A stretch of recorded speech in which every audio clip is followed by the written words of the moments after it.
oui, oh là là là là, le crochet. Fedor Emelianenko a tout simplement fait de ce gars japonais une véritable superstar et il ne le savait même pas. Le légendaire dernier empereur monte sur le ring, calme et confiant comme toujours.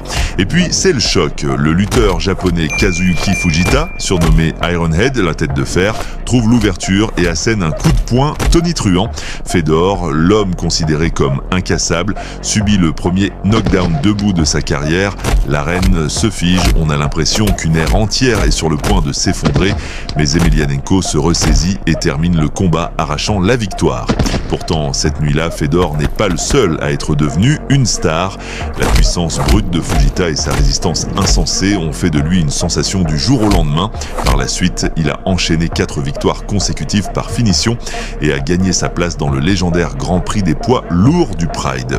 Le premier adversaire de Fujita, Wanderlei Silva, le roi brésilien du knockout, un mélange sauvage d'agression et de folie, le seul poids mi-lourd de tout le tournoi, mais pourtant favori grâce à ses 23 knockouts. Dès les premières secondes, Silva charge vers l'avant, des low kicks brutaux, des crochets larges, des genoux en clinch.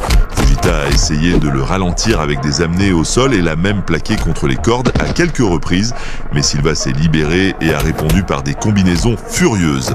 À la fin du premier round, Fujita était toujours debout, encaissant des coups lourds mais refusant d'abandonner.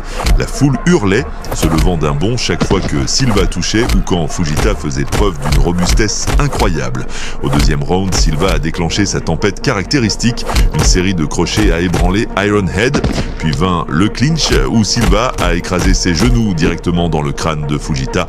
Le combattant japonais a tenté une amenée au sol désespérée, mais Silva l'a contré, a répliqué par des frappes et a déversé un barrage final contre les cordes. L'arbitre n'a eu d'autre choix que d'intervenir, c'est ainsi que la tête de fer est tombée, Silva progressant plus loin dans le tournoi et les fans savaient que le véritable drame ne faisait que commencer.